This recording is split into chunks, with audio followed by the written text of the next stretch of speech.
বোরখা পরে মুখমণ্ডল দেখা যাবে কি না? মুখমণ্ডল ঢেকে রাখা উত্তম, খোলা যায়।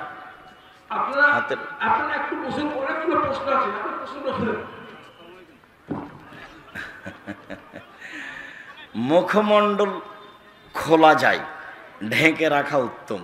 হাতের কবজি এবং মুখমণ্ডল খোলা যায়। মৃত মানুষের লাশ কি ব্যথা অনুভব করে?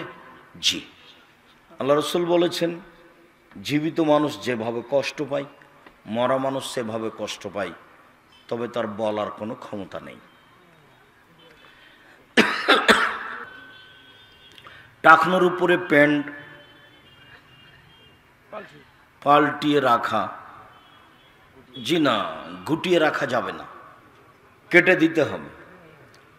প্যান্ট গুটিয়ে রাখা অন্তত সলাতের সময় এ নীতি কোনো সময়তেই চলবে না। এখনই আগামীকাল সন্ধ্যা হতে হতে প্যান্ট সব কেটে টাকনোর উপরে করে নিতে হবে, কোনো আপোষ নাই। নামাজে দাঁড়ানোর আগে কিভাবে নিয়ত করব? কোনো নিয়ত নেই। অজু করতে গেছেন জোহরের সলাতের জন্য, এটাই নিয়ত, আল্লাহু আকবার, বাস, কোনো কথা নেই। যায় নামাজে দাঁড়িয়ে কোনো দোয়া পড়তে পাবেন না। আল্লাহু আকবার বলার পূর্বে কোনো শব্দ নেই মুখে। শেখ, কোনো বেরোজাদার বেনামাজি মারা গেলে তার জানাজার শরীক হওয়া যাবে কি? এক হলো নামাজই পড়ে না, নামাজকে অস্বীকার করে, আর এক হলো এক একদিন পড়ে, শয়তানি করে, পড়ে না। এর জানাজায় যাওয়া যাবে কেন? এ মুরতাদ নয়। ওর সামনে যদি কেউ নবীকে গালি দিত তাহলে সে খেপে যেত, তার মানে তার ঈমান এক ধরনের আছে, শয়তানি করে বেড়াতো। এর জানাজায় যেতে হবে। আমরা মুসলমান হয়ে হিন্দুর হোটেলে খাওয়া লেনদেন করা যাবে কি? যাবে। মুসলমানের হোটেলে হওয়া ভালো, হিন্দুর হোটেলও যাবে। তবে ওরা গরু জবাই করে, পশু প্রাণী কিভাবে, যদি ওরাই জবাই করে তাহলে ওটা গোস্ত খাওয়া যাবে না। হোটেলে গোস্ত থেকে বিরত থাকতে হবে। মুসলিম হোটেলে গিয়ে গোস্ত খেতে হবে। তাছাড়া এমনি আপনি সবজি তরকারি ভাত খেতে পারেন। আহলে হাদিসের শাব্দিক অর্থ কি? হাদিসের অনুসারী।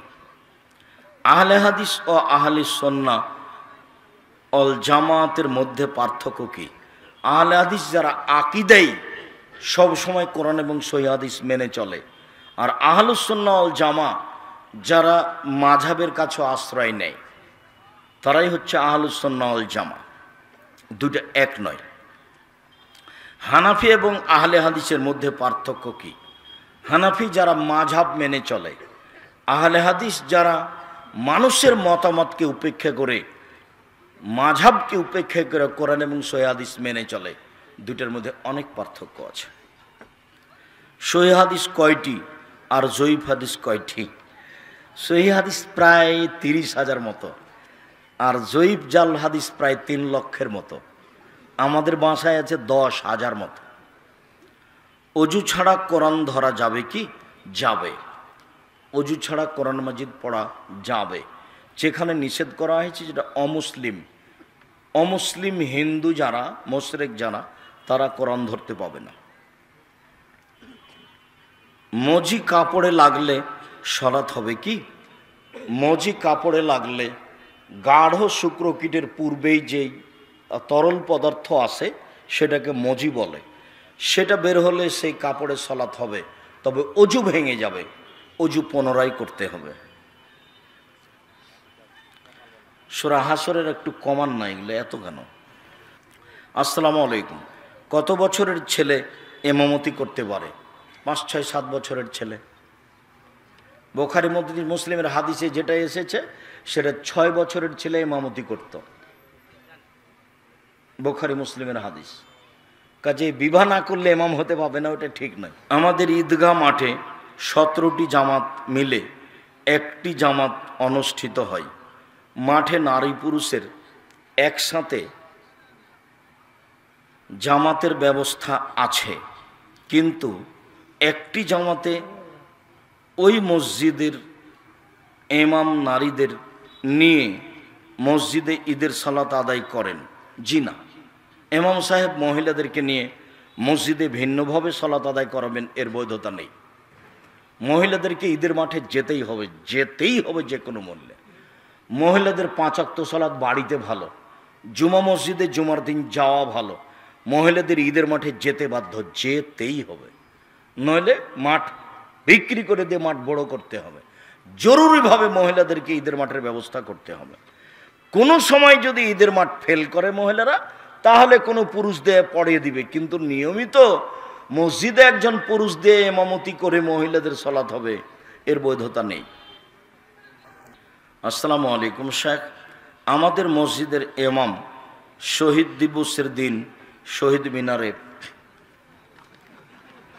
মৃত ব্যক্তির জানাজার খবর মসজিদের মাইকে নাজায়েজ। মসজিদের মাইকে বলা যাবে না অমুক মারা গেছে, মোবাইলে যাবে বলা যাবে না। কেন? চিৎকার করা জাহিলি নীতি। এই জন্য মরণের খবর দেওয়াটা চিৎকার করে হলো জাহিলি নীতি। ইসলামের আগে মরণের খবরটা চিৎকার করে দেওয়া হতো, তাই আল্লাহর নবী না করে দিয়েছে। মাইকিং যে করছে অমুক তার বাসভবনের 3টে মারা গেছে, ওটা হারাম। ওইভাবে চিৎকার করে মরণের খবর দেওয়া হারাম বলেছে। জামাতের সাথে সালাত আদায় করার সময় কি ইমামের আগে সূরা ফাতিহা শেষ করলে গুনাহ হবে? ইমাম যখন জোরে পড়ছে তখন পিছে পিছেই যেতে হবে, আর ইমাম যখন চুপে আছে তখন তুমি যেখানে যাওয়া যাও। স্ত্রী কোর্ট মাধ্যমে স্বামীকে তালাক দেয়, স্বামী 8 মাস পর তা জানতে পারে, এরই মধ্যে তাদের শারীরিক সম্পর্কও হয়। অতঃপর স্ত্রী অন্য একটি ছেলের সাথে পালিয়ে যায়, তারা বিয়ে না করে কিছুদিন কাটায়। অতঃপর স্ত্রী আগের স্বামীর সাথে আবার সংসার করতে চায়, স্বামীও সম্মত হয়? জি না। স্ত্রীর পক্ষ থেকে যে তালাক হয়েছে এটাকে খোলা তালাক বলে, কোর্টে হোক আর যেখানেই হোক।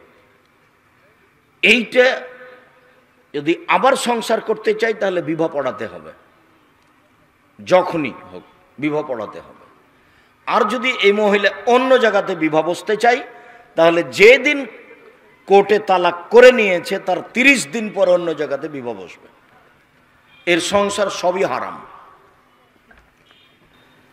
শাওয়াল মাসের রোজা সপ্তাহের শুক্রবার করা যাবে কি? যাবে। খাস করে শুক্রবার রোজা থাকা নিষেধ। যখন সিয়াম থাকছেন 3-4টে 5টা 7টা, তখন শুক্রবার পড়লে কোনো সমস্যা নেই। জরুরি একটা কথা আমি বলে দিই, অনেকেই বলছে যে হায়েজের কারণে যে ফরজ রোজা ছুটে গেছে ওইটা আগে করতে হবে, নইলে শাওয়ালের 7-6টা করা হবে না। ওটা ভুল হিসাব। হায়েজের কারণে যেটা ছুটে গেছে ওগুলো জীবনে যেদিন পারবে সেদিন করবে, পুরো জীবন সময়।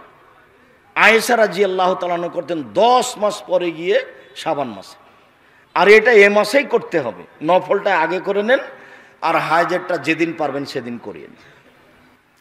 আমরা আমার মামা ও আমার খালাতো ভাইয়েরা মিলার নানার কবর জিয়ারত করি, বিদাত হয়েছে, আর কোনোদিন করো না। বলো যে আল্লাহ ভুল হয়েছে, আর কোনোদিন এরকম করব না। মাঝে মধ্যে তোমার নানার কবর জিয়ারত করতে যাবা তোমাদের মতো, আর একজনকে সাথে নিয়ে নয়। ওটা তো কোনো অনুষ্ঠান নয়। কবর জিয়ারত কি অনুষ্ঠান? মসজিদে খাওয়া, মসজিদে খাটিয়ে রাখা যাবে? যাবে, কোনো সমস্যা নেই। মসজিদে খাটিয়ে রাখাতে কোনো সমস্যা নেই। মহিলাদের তালিম করতে পারবে কি? মহিলারা তালিম করতে পারবে নিজের বাড়িতে, অন্য পাড়ায় যেতে পাবে না। এই গ্রামে ওই গ্রামে, এই থানা ওই থানায় যেতে পাবে না। এরকম কোনো বৈশিষ্ট্য নবীর স্ত্রীদের নেই। তাফসির কি মিথ্যা হতে পারে? বইয়ের মিথ্যা তাফসির উল্লেখের সাথে সাথে সত্য তাফসির উল্লেখ করলে আমরা আরও উপকৃত হতাম। তুমি ঠিক বলেছ, অনেকের এটা প্রস্তাব যে আপনি যে বই লিখেছেন তাফসির কি মিথ্যা হতে পারে? ওতে যা তাফসির আছে সবই তো মিথ্যে, তো সত্য কোনটা? সত্যটাও লিখে দিলে আমরা বুঝতে পারতাম ওইটা সত্য আর এটা মিথ্যা। ঠিক অবশ্য দেখি সময় আর হয় না অনুকূলে, একবার যেটা চলে গেছে সেটাতে হাত দেওয়া খুব কঠিন। এমফিল গবেষণা কি করো সময় হলে? একজন সন্তানের প্রতি একজন অভিভাবকের দায়িত্ব কি কি? অনেক, বিবাহ দেওয়া পর্যন্ত জরুরি দায়িত্ব। রুজি উপার্জনের চেয়ে ওটা বেশি কঠিন। সেজদায় জোড়া সংখ্যায় তাসবিহ পাঠ করা যাবে? যাবে, যতবার পারবেন বলবেন সুবহানাল্লাহ আর সুবহান রাব্বিল আযীম। বাড়ির পাশের মসজিদ ত্যাগ করে নিয়মিত দূরের মসজিদে সালাত আদায় করা যাবে কি? আকীদাগত ব্যাপারে যেতে পারা যায়, আকীদার কোনো সমস্যা না হলে এখানেই পড়তে হবে। আমি নামাজের জন্য মসজিদে আসলাম, এসে দেখি 2 রাকাত নামাজ শেষ। এখন প্রশ্ন হলো, আমি শেষ বৈঠকে শুধু তাশাহুদ পাঠ করব না দরুদ পড়তে থাকবো? সব পড়তে থাকবেন সালাম পর্যন্ত, ইমাম যা পড়ছে দরুদ দোয়ায় মাসুরা সব, উনি সালাম ফেলে উঠে যাবেন। শুকরিয়া, জাযাকুমুল্লাহ। আমি ভুলবশত আল্লাহকে গালি দিয়েছি, এখন আমার কি হবে? ভুলবশত আল্লাহকে গালি দিয়েছে, আল্লাহর কাছে ক্ষমা চাইবে, ভুল হয়েছে, আল্লাহ আমাকে মাফ করো, আস্তাগফিরুল্লাহ বলে। শুকরিয়া, সুবহানাকাল্লাহুম্মা ওয়া বিহামদিকা আশহাদু আল্লা ইলাহা ইল্লা আনতা আস্তাগফিরুকা ওয়া আতুবু ইলাইক। আসসালামু আলাইকুম ওয়া রাহমাতুল্লাহ।